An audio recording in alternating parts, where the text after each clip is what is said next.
اپنے پاسپورٹ کے ساتھ جنت میں جا سکتا ہے. جس کے پاس محمدی پاسپورٹ نہیں ہے، جس کے پاس محمد رسول اللہ صلی اللہ علیہ وسلم کی پاک زندگی نہیں ہے، وہ آگے جا کر بازی ہار جائے گا، چاہے وہ مشہور ہو یا وہ گمنام ہو، بادشاہ ہو، فقیر ہو. محمود غزنوی نے، محمود ایک بادشاہ گزرا ہے، اس نے 33 سال حکومت کی، اور دنیا میں 4 بڑے لوگ ہیں جنہوں نے دنیا میں سب سے زیادہ ملک فتح کیے، 4 آدمی. ان میں پہلا نمبر چنگیز خان ہے، دوسرا نمبر محمود غزنوی ہے، تیسرا نمبر تیمور ہے، تیسرا نمبر سکندر ہے رومی یونانی، اور چوتھا نمبر تیمور ہے. اس میں 2 مسلمان ہیں، 2 کافر ہیں. ان میں ایک مسلمان کافر جیسا مسلمان تھا کہ صرف اس کا دین اسلام تھا، باقی اس بدبخت نے ہر جگہ کھوپڑیوں کے مینار اور ان پر تیل ڈلوا کے ان کو آگ لگواتا تھا، اور ان پر چربی ڈلوا کے پھر اس کو آگ لگواتا تھا، اور مار دینا. اور مسلمانوں پہ ہی اس نے حملے کی، کسی ایک کافر ملک پہ اس نے حملہ نہیں کیا. ساری زندگی وہ مسلمانوں کو لوٹتا رہا. ہندوستان میں بھی آ کر اس نے لوٹ مار کی، بہت قتل و غارت اس نے مچایا. اللہ ہی اس کی خبر کو آگ سے بھرے. تو بہت ظلم کیا اس نے، بہت ظلم کی. تو ان 2 تو کافر ہیں، اس لیے ان کی میں بات نہیں کرتا. مسلمان ہونے کے ناطے اس پہ گلہ آتا ہے کہ اس بدبخت نے کیا ظلم و ستم کیے ملک لوٹنے کے لیے. ایک محمود ہے، محمود، یہ 410 ہجری میں مرا ہے، 410 ہجری، یعنی اس کو مرے ہوئے اس وقت 1019 سال ہو چکے. 1974 میں غزنی میں زلزلہ آ گیا. یہ ظاہر شاہ کی حکومت تھی، اس کی قبر غزنی میں ہے، اس کی قبر پھٹ گئی. قبر پھٹنے کی وجہ سے انہوں نے اس کو دوبارہ ٹھیک کرنے کے لیے دوبارہ بنانا چاہا، تو انہوں نے ساری قبر ہی کھود لی.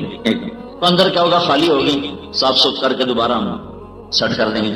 جب قبر کھود لی تو پاسپورٹ محمدی ہے، تو اللہ نے اس کو ایسی زندگی عطا فرمائی کہ وہ قبر میں جا کر بھی قبر کی گرمی اس کو نہیں گلا سکی، قبر کے اندھیرے اس کا کچھ نہیں بگاڑ سکے. یہ حضرت محمد صلی اللہ علیہ وسلم کی پاک زندگی میں اللہ تعالیٰ نے ایسی طاقت رکھی ہے. تو میرے بھائیوں، شاہد کے بہانے آپ کو جمع کرنا تھا کہ چلو آپ اتنی بات سن کے جاؤ کہ اللہ کے سامنے ایک دن کھڑے ہونا ہے اور اپنی زندگی کا حساب دینا ہے، اور اچھا کیا تو جزا ملے گی، برا کیا تو سزا ملے گی. یہ میرے اللہ کا قانون ہے کہ جو اللہ اس کے رسول کی مان کر چلے گا وہی دنیا اور آخرت کی عزت پائے گا. اور یہ میرے اللہ کی اٹل بات ہے، جو اللہ اور اس کے رسول کی نہیں مانے گا وہ دنیا اور آخرت میں برباد ہو جائے گا، ذلیل ہو جائے گا. یہ پیغام آپ تک پہنچ جائے، یہ بات آپ کے کانوں پہ دستک دے دے کہ ہاں ہم نے سنا تھا کہ وہ کہہ رہے تھے اللہ کی ماننے والے کامیاب اور اللہ کی نہ ماننے والے ناکام اور ہلاک ہیں. پھر اللہ تعالیٰ نے اس مضمون کا کامیاب اس کس کو کہتے ہیں؟ جو ہمارے ماحول میں جو زمیندار اپنی فصل اچھی کر لے تو کہتا ہے بڑا کامیاب زمیندار. سیاسی ماحول میں جو ایم پی اے بن جائے، ایم این اے بن جائے، آگے وزیر بن جائے، بڑا کامیاب. وزیر اعظم بن جائے، بڑا کامیاب. تعلیم کی لائن میں کوئی ڈاکٹر بن جائے، انجینئر بن جائے، بڑا کامیاب. کھیل کی لائن میں کوئی اچھا کھیلنے والا بن جائے، کہتا ہے بڑا کامیاب. یہ ہے ہماری ساری کامیابی کا مفہوم اور مطلب. میرے بھائیو، ایک مطلب میرے اللہ نے بیان کیا ہے، وہ سن لو. میرے سر میں بہت درد ہے، میں صرف وہ بات کر کے پھر شاہد کو موقع دوں گا، وہ آپ سے بات کرے گا. اب آئے بھی اس کی بات سننے ہو. یہ بات تم دیکھو کہ اتنے مشہور آدمی کو تلمبے میں کیا چیز لائی ہے. طارق جمیل. طارق جمیل کوئی بہت بڑا بادشاہ ہے، یہ بہت بڑا کرکٹ بورڈ کا چیئرمین ہے جس کی خوش آمد میں آ گیا ہے، یا کوئی بہت بڑا وہ پاکستان کا سیاسی آدمی ہے. میں تو ایک متوسط درجے کا ذمہ دار ہوں اور ایک عام مسلمان ہوں، لیکن ایک دین کی نسبت ہے. جب ان لوگوں کے اندر دین کی قدر آئی تو یہ کہاں سے چل کے بائی روڈ کراچی سے یہاں پہنچ گئے. تو اتنا تو آپ بھی سمجھو کہ دین کتنی ضروری چیز ہے کہ جن آدمیوں کو سکرین پہ دیکھا جائے ان کا تو تکبر انہیں کہیں ٹکنے نہیں دیتا، ان کی گردن میں سلاخیں گھس جاتی. وہ کسی کو خاطر میں نہیں لاتے. تو تم یہ دیکھو، یہ ایک سبق ہے میرے عزیزو، سبق ہے اللہ کے واسطے. میں تمہارے علاقے کا آدمی ہوں، میں تمہیں بار بار سناتا رہتا ہوں. دیکھو ہاتھ جوڑتا ہوں کہ اللہ کی ماننے والے بنو. پاکستان کا ملک بڑے خوفناک حالات سے گزر رہا ہے، اور کوئی حکومت اب تمہیں اس گرداب اور اس بھمر سے نکال نہیں سکتی. کوئی نہیں نکال سکتی، کوئی نہیں نکال سکتی. یہ تو ویسے نااہل لوگ ہیں جو آج کے حکمران ہیں.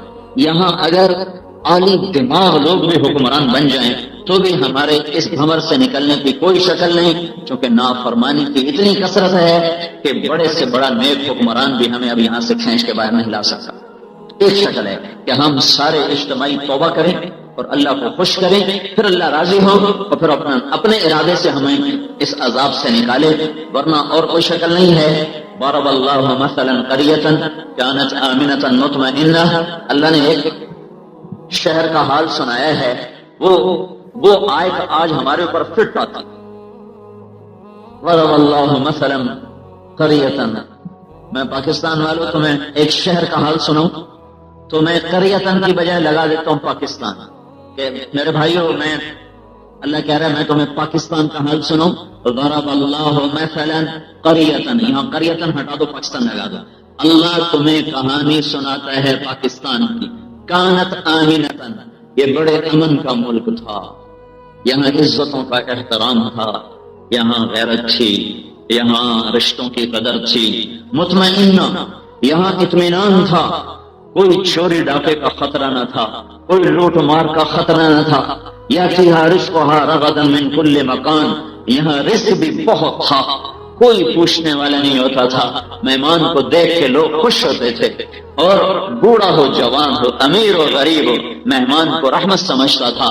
ان کا رزق چاروں طرف سے ان کے پاس کھچ کھچ کے آ رہا تھا. پھر کیا ہوا؟ فکفرت بانعم اللہ، پھر وہ میرے شکر گزار بننے کی بجائے میرے نافرمان بن گئے. کفرت، ناشکر ہوئے میری نعمتوں کے. بانعم اللہ، پھر میری نعمتوں کے ناشکر ہوئے. پھر میں نے کیا کیا؟ فاذاقها اللہ لباس الخوف والجوع، تو پھر میں نے انہیں بھوک اور خوف کا کرتا پہنا دیا. ہے میں نے انہیں خوف کا اور بھوک کا لباس پہنا دیا. خوف دل میں ہوتا ہے، اگر پورے جسم میں ہو تو کیا حال ہوگا؟ بھوک معدے میں ہوتی ہے، اگر پورے جسم میں ہو تو کیا حال ہوگا؟ تو میرا اللہ کہتا ہے انہوں نے کیا کیا؟ نافرمانی کی. انہوں نے کیسے ناشکری کی؟ فکفرت بانعم اللہ. ایک حدیث اس کے ساتھ میں جوڑ لیتا ہوں تو ساری آیت واضح ہو جائے گی. وضرب اللہ، اللہ تمہیں مثال دے رہا ہے. مثلا قریۃن، قریۃن کی جگہ پاکستان کیسا تھا؟ آمینہ، بڑا امن. کیسا تھا؟ مطمئنہ، بڑے اطمینان کی زندگی. کیسا اطمینان؟ یاتیھا رزقھا رغدا من کل مکان، چاروں طرف سے رزق آتا تھا. فکفرت بانعم اللہ، پھر یہ ناشکرے بنے. کیسے بنے؟ ایک حدیث جوڑو. اذا اتخذ الفیء دولا، کیا ہوا؟ جب حکمران خود حکومت کا خزانہ لوٹنا شروع کر دیں گے. جب حکمران سورا صرف صدر پاکستان نہیں، کلرک سے لے کر صدر پاکستان تک، جب حکومت کے افراد حکومت کا خزانہ خود لوٹنا شروع کر دیں گے. یہ کام ہوا. صرف حکومت بری ہو نا اور عوام اچھے ہوں تو اللہ فیصلے خیر کے کرتا ہے. اللہ اس وقت پکڑتا ہے جب عوام بھی بگڑ جائے اور بادشاہ بھی بگڑ جائیں. ہمارے بادشاہ، ہمارے حکمران، ہماری فوج، پولیس اور یہ سارے حکومتی اہلکار 10 لاکھ سے زیادہ نہیں. چلو 15 لاکھ لگا لو، 20 لاکھ لگا لو، 20 لاکھ سے ہرگز زیادہ نہیں. اور ہمیں 15 کروڑ. اگر 20 لاکھ سارے فرعون ہوں اور 14 کروڑ 80 لاکھ صحیح ہوں تو اللہ تعالیٰ کو یہاں آسمان زمین اس کے برکتوں کے دروازے کھول دے.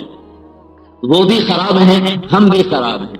تو اب پہلے حکمرانوں کی بات آئی کہ جب حکمران طبقہ یعنی کلرک بھی حکمران ہے اور سپاہی بھی حکمران ہے، تھانے دار بھی حکمران ہے، ڈی ایس پی بھی حکمران ہے، حکومت الگ الگ. جب یہ خود لوٹنا شروع کریں گے، وز امانت و مغنمہ. اب عوام کی بات آئی.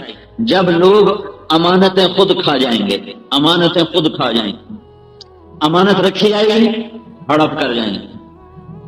اگلی زکات و مغرمہ، پیسے والے لوگ زکات دینا چھوڑ دیں گے، مالدار لوگ زکات نہیں دیں. زمینداروں کو تو پتہ نہیں عشر ہوتا کیا، تو دیکھو ہمارے زمینداروں کو پتہ بھی نہیں ہے کہ فصل پہ بھی اللہ نے زکات رکھی ہے، تو دے گا کون؟ والزکات مغرمہ، مال والے زکات دینا چھوڑ دیں گے، وتعلم لغیر الدین، اور علماء اللہ سے جڑنے کی بجائے بادشاہوں سے جڑنا شروع کر دیں گے، اللہ کے سامنے جھکنے کی بجائے بادشاہوں کی چوکھٹ پہ سجدے شروع کر دیں گے۔ ہر طبقے کی برائی میرا نبی بتاتا جا رہا ہے کہ پھر کیا ہوا، پاکستان تو بڑا اچھا تھا، پھر یہ نافرمان ہو، وہ نافرمانی کیسی ہوئی، چار باتیں آ گئی۔ پھر کیا ہوا، وَأَطَاعَ الرَّجُلُ زَوْجَتَهُ، لوگوں نے بیویوں کی فرما برداری شروع کر دی، وَعَقَّ أُمَّهُ، اور ماؤں کے نافرمان ہو گئے، وَأَدْنَى صَدِيقَهُ، دوست کا استقبال کیا، وَأَقْصَى أَبَاهُ، اور باپ کے بدتمیز ہو گئے، باپ کی بےعزتی، دوست کی عزت۔ اور کیا ہوا، وَسَادَ الْقَبِيلَةَ فَاسِقُهُمْ، قبیلے کا سردار نافرمان بنا، وَكَانَ رَئِيسُ الْقَوْمِ أَرْذَلَهُمْ، نکمے نااہل لوگ حکمران بنے، وَأُكْرِمَ الرَّجُلُ مَخَافَةَ شَرِّهِ، ایک دوسرے کو سلام بھی کر رہے ہیں اور اندر میں بغض بھی چھپا ہوا ہے، ایک دوسرے کی نفرت بھی ہے اور سلام بھی کر رہے ہیں، ہنس بھی رہے ہیں، جناب کیا حال ہے، والے ٹھیک ہو، اندر میں نفرت چھپی ہوئی۔ اور کیا ہوا، وارتفعت الاصوات فی المساجد، مسجدوں میں فرقہ واریت شروع ہو گئی، اور مسجدیں مرکز اسلام تھیں، وہ مرکز فرقہ بن گئی، اور ہر فرقے کی مسجد الگ الگ بن کر متعین ہو گئی، اور وہاں محبت کی بات پھیلنے کی بجائے نفرت کی باتیں چلنے لگیں، اور فرقہ واریت نے آپس میں توڑ کے رکھ دیا۔ اور کیا ہوا، وظہرت القینات والمعازف، اور موسیقی عام ہو گئی، مامو شیر بازار میں گانا ہی گانا، اور یہ تلمبے کے چوک میں گانا ہی گانا، ہوٹلوں پہ گانا، گاڑیوں میں گانا، بسوں میں گانا، موٹروں میں گانا، موٹر سائیکل پہ ٹریکٹر والے بے وقوف خود کچھ نہیں سنتے، دعائیں نہیں سنائی جاندے، یعنی کہ وہ یہ چگل جہان دے بنا مرادو، اور تنو آپ تو سنیں دی کا شک کوئی نہیں، ٹریکٹر تے ٹرالی دی گاں گاں میں تو کی سننا، سارا جگ جہان سنی جاندہ ہے، آپ انہوں ایک شے نہیں سنیں دی بھائی تو سارے جہان میں سنائی جاندہ ہے، ٹریکٹروں تے بھی گانے لگے ہوئے، ٹرالیاں تے کھوتے لڑیاں تے گانے لگے ہوئے۔ وظہرت القینات والمعازف، گانا عام ہو گیا اور گانے والیاں محترم ہو گئیں، اور گانا چاروں طرف پھیل گیا، اور کیا ہوا، وشربت الخمور، اور شراب پی گئی، شراب پی گئی، اور کیا ہوا، ولان آخر هذه الامت اولها، پچھلے لوگوں نے پہلے اللہ کے نیک مقدس بندوں کو برا بھلا کہنا شروع کیا، فکفرت بانعم اللہ، میں نے ان کو پاکستان دیا اور دنیا میں سے چن، اللہ کی قسم کھا کے کہتا ہوں پوری دنیا میں پاکستان جیسا زرعی رقبہ کسی ملک کے پاس کوئی نہیں، کوئی حدیث نہیں بتا رہا ہوں، آنکھوں سے دیکھ کے بتا رہا ہوں، ساری دنیا پہ 6 بر اعظم پھرنے کے بعد بتا رہا ہوں، ایسے خوشبودار مٹی پوری دنیا میں کسی کے پاس کوئی نہیں۔ یہ چوسا مالدہ لنگڑا ہندوستان سے آیا، جہاں یہ پیدا ہوتا ہے اس سے زیادہ لذیذ یہ ملتان کے علاقے میں پیدا ہوتا ہے، اور پوری دنیا میں گجرانوالا، حافظ آباد، وزیر آباد کی زمین کا چاول، اس میں جو اللہ نے خوشبو رکھی، ساری دنیا میں کسی کے چاول میں ایسے خوشبو نہیں جو اس پٹی میں اللہ نے خوشبو رکھی۔ سرگودی کی زمین میں اللہ نے کنوں کو ایسا حسن بخشا ہے، ساری دنیا میں کنوں ہوتا ہے، ایسا کنوں پوری دنیا میں کہیں نہیں ہوتا۔ سوات کے پھولوں میں ایسی مہک ہے، ایک پتی توڑ کے مسجد میں رکھو ساری مسجد مہکنے لگ جائے گی، امریکہ کے 1000 من پھول ڈال دو تو آپ ہی گندوں سے خوشبو بھی چکا نہیں آئے گی۔ میں تمہیں دیکھ کے بتا رہا ہوں، اللہ نے اس خطے کو چن کے دیا مسلمانوں کو، چن، اس کا جغرافیائی، اس کے سرحد، اس کا سمندر، اس کا اسلامی ملکوں کے ساتھ ربط، ایک عجب حسین، ایک عجب نظام۔ لیکن کیا ہوا، دوبارہ سنو، حکمرانوں نے پیسہ خود کھایا، امانت دار امانت کھا گئے، مالداروں نے زکات دینا چھوڑی، علماء نے بادشاہوں سے تعلق بڑھانے شروع کیے، اللہ سے تعلق توڑ دیے۔ اس سے مراد ہر ایک نہیں، سنو، یہ 5 انگلیاں برابر نہیں، ہر ایک نہیں، اکثریت، یہ اکثریت کی بات ہو رہی، بیویوں کے فرما بردار ہو گئے، ماؤں کے نافرمان ہو گئے، دوست کو عزت دی، باپ کو گالیاں دی، دھکے دیے، قبیلے کا سردار نافرمان، حکومت نکمے ذلیل انسانوں کے ہاتھ میں، ایک دوسرے کو سلام کریں دل میں بغض رکھ کر، مسجدوں میں فرقہ واریت، گانا بجانا عام، شراب عام ہوئی، شراب پی جانے لگی، بیچنے والا بھی مسلمان اور بنانے والا بھی مسلمان، اور آج کے لوگوں نے پہلے لوگوں کو برا بھلا کہا۔ یہ سب کچھ پاکستان میں ہو رہا ہے یا نہیں ہو رہا؟ فکفرت بانعم اللہ، میں نے پاکستان دیا، انہوں نے یہ کر دیا، پھر میں نے کیا کیا، فاذاقها اللہ، پھر میں نے انہیں مزہ چکھایا، کس کا؟ لباس الخوف، میں نے انہیں بھوک کا لباس پہنا دیا۔ ہمارے بادشاہ بھی ڈرے ہوئے، ہمارے غریب بھی ڈرے ہوئے، دیکھو نا میں کہتا ہوں حکومتوں کے خلاف جلوس نکالنے چھوڑ دو، ڈرا ہوا تمہیں امن دیکھ سکتا ہے، بھوکا تمہیں روٹی دے سکتا ہے، خوف زدہ تمہارے خوف دور کر سکتا ہے؟ وہ تو خود بھوکے، وہ خود خوف زدہ، خود بے امن، تمہیں کیسے امن دیں گے؟ اللہ سے جوڑ بٹھاؤ، اللہ سے جوڑ بٹھاؤ، اللہ سے جوڑ بٹھاؤ، وہ ہر جگہ تمہارے ساتھ، تمہاری شارک سے قریب، اس کے وہ ساتھی بنا لو تو نیچے سے لے کر اوپر تک سارے نظام کو اللہ چلاتا اور بناتا ہے۔ ابھی یہ آئے میرے نافرمان ہوئے، پھر میں نے انہیں خوف اور بھوک کا لباس پہنا دیا۔ جتنے ہمارے بادشاہ خوف زدہ ہیں اتنے ہم نہیں، جتنے ہمارے افسر خوف زدہ ہیں اتنے ہم نہیں ہیں، جتنے ہمارے وزیر خوف زدہ ہیں اتنے ہم نہیں ہیں۔ تو میرے بھائیوں جو خود ڈرے ہوئے ہوں وہ لوگوں کو کیا امن دیں گے؟ لہذا یہ ایک آیت اس وقت پکار کے کہہ رہی ہے کہ پاکستان والوں توبہ کرو، توبہ کرو، اللہ کو راضی کرو، ہم آخری بازی کھیل رہے ہیں، یہ بھی ہار گئے، اس کے بعد ہمارے لیے گنجائش کوئی نہیں ہے خطا کی۔ میرا اللہ قرآن میں بتا رہا ہے میں نے قوموں کو مٹا دیا، کب؟ جب وہ اہل نہ رہے میں نے مٹا دیا۔ تو اس وقت میرے بھائیو دنیا کا سب سے بڑا ویلفیئر کام، دنیا کا سب سے بڑا سوشل کام ہے لوگوں سے توبہ کراؤ، خود توبہ کرو، لوگوں سے توبہ کراؤ۔ کہیں اس غفلت میں کوئی اور نظام چلا تو کوئی بھی اس سے روک نہ سکے گا۔ اس وقت میرے اللہ کی ناراضگی کے آثار ہیں، انہیں اس کو راضی کرنا ہے تو سب طرف سے توجہ ہٹا کر ایک اللہ کی رضا کو حاصل کرنے کے لیے اپنا زور لگاؤ۔ اور لوگوں کے بھی تم سب نوجوان آئے بیٹھے ہو، تمہارے سامنے ہاتھ جوڑتا ہوں، ماں باپ کی نافرمانی سے توبہ کرو، گانے سننے سے، ننگی فلمیں دیکھنے سے، آج ساری رات ننگے ناچ دیکھے جاتے ہیں، ننگی فلمیں دیکھی جاتی ہیں، مجھے بتاؤ میرے اللہ کا غضب نہ آئے تو کیا آئے؟ یہ تم اسلام آباد میں شیخ عبد القادر جیلانی کو بھی بادشاہ بنا دو تو بھی تلمبے کی تقدیر نہیں پلٹ سکتی۔ تلمبے کا نوجوان ماں باپ کا نافرمان ہو، اذان سن کے مسجد نہ آئے، ماں باپ کو آنکھیں دکھائے، رات کو بیٹھ کے ننگی فلمیں دیکھے، چلتے ہوئے گانے سنے، بازار میں بیٹھ کے جھوٹ بولے، بات بات پہ گالی دے، وعدہ خلافی کرے، اور ایک گول پہ بدل جانا، ایک پاؤں پہ بدل جانا وہ اپنا کام سمجھے۔ ایسے معاشرے پر میرے بھائیوں جب تک اجتماعی توبہ نہ ہوگی میرے اللہ کی رحمت کے دروازے نہیں کھلیں گے۔ میں منت کرتا رہا، جب تم اکٹھے ہوتے ہو میں خود بھی گنہگار ہوں، میں اپنے آپ کو شامل کر کے کہتا ہوں مجھے بھی توبہ کی ضرورت ہے، تمہیں بھی توبہ کی ضرورت ہے۔ اللہ کے واسطے، اللہ کے واسطے، اللہ کے رسول کے واسطے توبہ کرو، مسجدیں بھرو اور اپنے بازاروں سے جھوٹ نکالو، ناپ تول کی کمی نکالو، غلط بول نکالو۔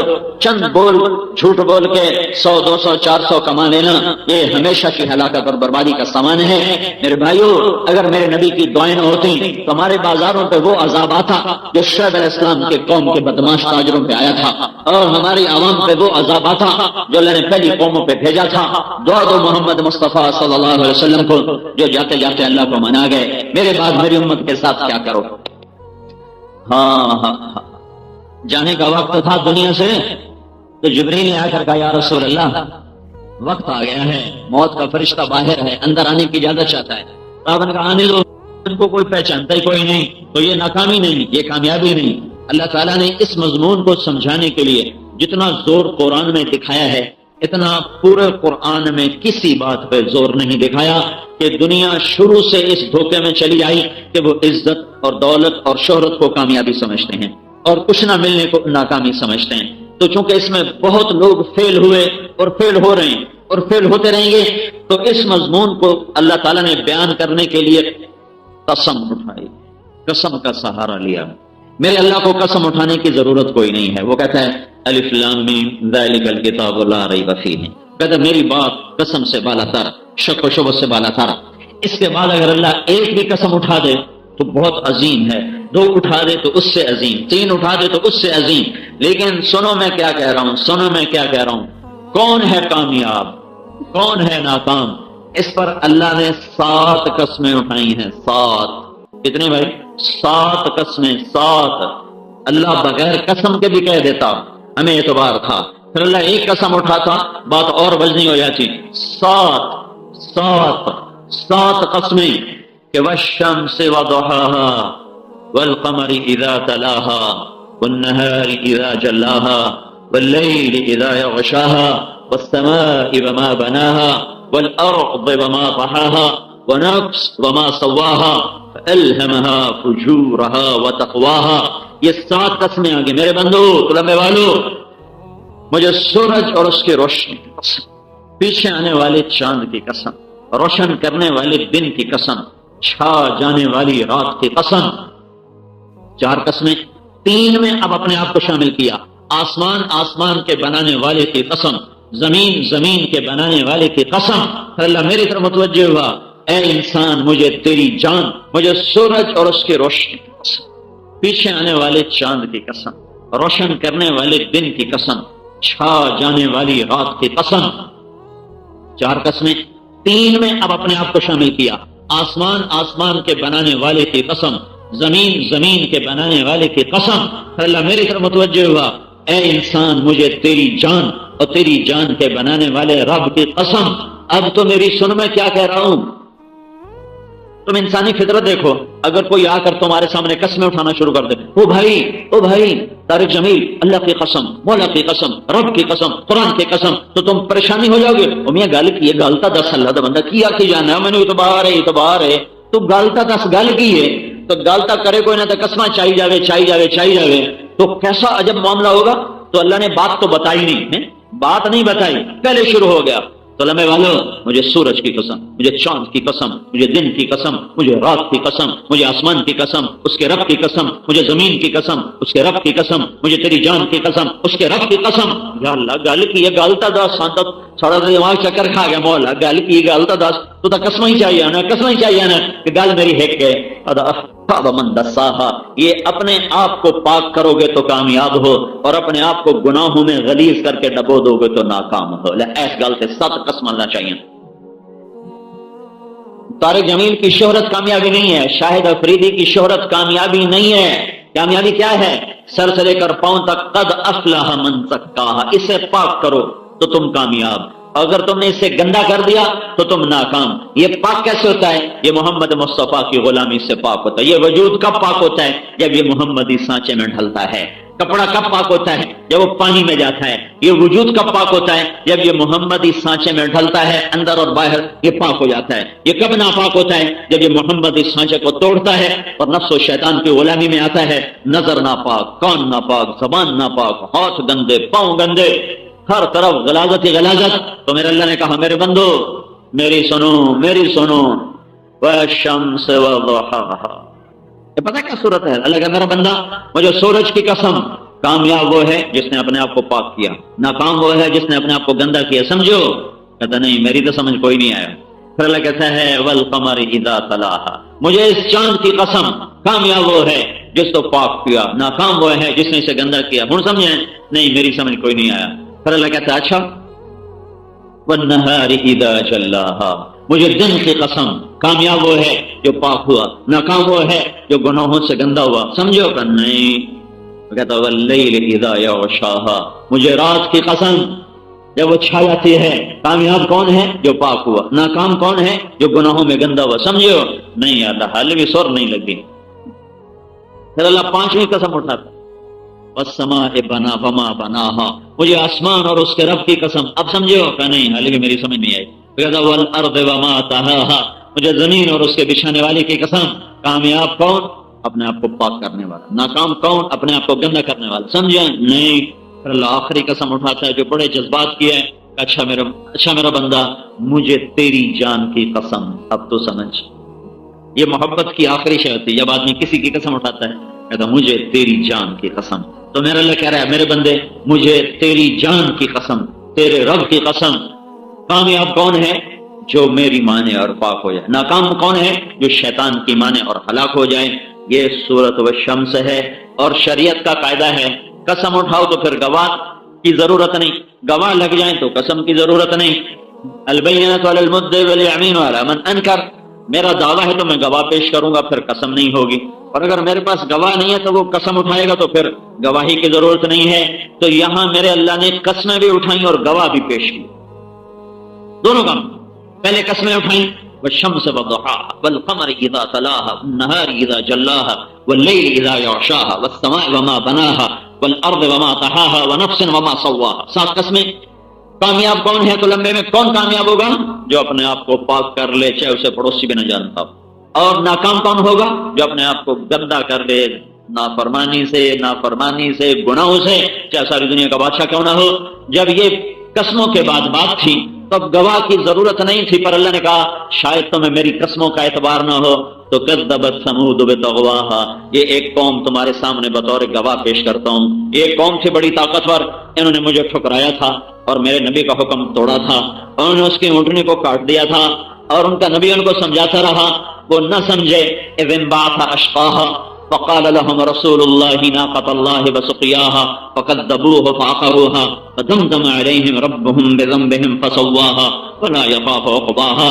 یہ میری گواہی ہے کہ یہ قوم تھی جو اردن میں آباد تھی، تبوک تک آتی تھی، انہوں نے مجھے ٹھکرایا، میرے حکموں کو ٹھکرایا، میرے نبی کو ٹھکرایا، اور میں نے جو اونٹنی معجزے کے طور پہ دی تھی اسے قتل کیا تو میں نے ان پہ عذاب کا کوڑا برسایا اور فرشتے کی چیخ آئی، ان کے کلیجے پھٹ گئے۔ یہ بڑی طاقتور صورت ہے جو پورے قرآن کو حسین انداز میں آپ کے سامنے پیش کر رہی ہے۔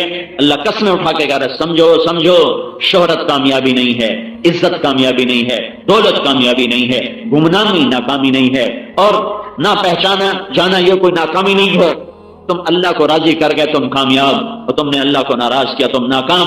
بیچ میں ایک جملہ رہ گیا وہ بھی بتاتا ہوں، فَأَلْهَمَهَا فُجُورَهَا وَتَقْوَاهَا، میں نے تیرے اندر برائی کا بھی الہام کیا، اچھائی کا بھی کیا۔ اللہ تعالیٰ نے ہمیں مٹی سے بنایا ہے، مٹی کی صفت ہے کہ اس میں گندی جھاڑیاں خود پیدا ہوتی ہیں اور اس میں اچھی جھاڑیوں کو، اچھی فصل کو پیدا کرنا پڑتا ہے۔ مٹی میں جنگل اپنے آپ پیدا ہوتا ہے اور اس میں کپاس کو، گندم کو، چنے کو، جوار کو، باجرے کو، موٹ کو، مٹر کو اور یہ کماد کو، باغ کو، آم کو، کنو کو، مالٹے کو پیدا کرنا پڑتا ہے۔ فَأَلْهَمَهَا فُجُورَهَا وَتَقْوَاهَا، میرا بندہ برائی تیرے اندر اپنے آپ پیدا ہوگی گندی جھاڑیوں کی طرح، اور آم کا باغ تمہیں خود لینا پڑے گا اپنے دل کی زمین سے، اور مالٹے کا اور کنو کا اور کپاس کی فصل اور گندم کی فصل جیسے تم لیتے ہو اور پھر جڑی بوٹیوں سے لڑتے ہو، ان پر سپرے کر کر کے ان کو مارتے ہو، اور پھر ان پر تم گوڈیاں کر کر ان کی جڑیں نکالتے ہو، تب جا کر وہ کچھ قابو میں آتی ہیں، پوری وہ پھر بھی قابو میں نہیں آتی۔ یہ نشانی ہے کہ 100% کوئی آدمی نمبر نہیں لیتا، کچھ نہ کچھ گندی بوٹیاں رہ ہی جاتی ہیں، مرتے دم تک رہ جاتی ہیں۔ ہاں، جو اپنی فصل کو اوپر لے جائے اور چڑھ جائے جھاڑیوں کے اوپر تو اندر کی گندی جھاڑ، وہ چھوٹے موٹے گناہ اللہ اپنے فضل سے معاف کر دے گا۔ ایک قانون بتا، الہمہا فجورہا، برائی تیرے اندر اپنے آپ آئے گی، وتقواہا، نیکی کو تجھے پیدا کرنا پڑے گا، وہ خود نہیں آئے گی۔ نماز نہ پڑھنے کی کوئی کوشش نہیں، نماز پڑھنے کی کوشش ہے، سمجھو۔ روزہ نہ رکھنے کی کوئی محنت نہیں، روزہ رکھنے کی محنت ہے۔ تواضع کے، تکبر کی کوئی محنت نہیں، تکبر اپنے آپ آتا ہے، لیکن تواضع کے لیے محنت کرنی پڑے گی۔ غصہ، انتقام اپنے آپ آتا ہے، معاف کرنے کو سیکھنا پڑے گا۔ یہ ہے اصل کامیابی۔ اس پہ شاہد افریدی آ جائے، طارق جمیل آ جائے، مولوی شوکت آ جائے، یہ سارا مجمع آ جائے تو کامیاب ہے۔ اگر اس سے ہٹ گیا تو میں بھی ہلاک، اور ہر وہ ہلاک ہے جو اللہ کو ناراض کر گیا۔ میرے بھائیو، یہ تبلیغ کا کام اس کامیابی کو سیکھنے اور پہنچنے کی محنت ہے۔ اس میں یہ لوگ چلے، اللہ تعالیٰ نے ان کو دین کا شوق دیا، ذوق دیا، اسی شوق میں تو آپ کے پاس آئے، ورنہ ایسے کوئی آ سکتا؟ تو دین کی عظمت ہے یہ۔ تو میں آپ سب بھائیوں سے عرض کروں گا کہ توبہ تو ماشاءاللہ میں نے آپ سے درخواست کی، آپ سب نے چلو زبان سے تو کہہ دے، دل میں بھی کر لینا۔ تو ایک یہ کم از کم یہ جو مجمع جا رہا ہے 5 وقت کی نماز دے کر جاؤ۔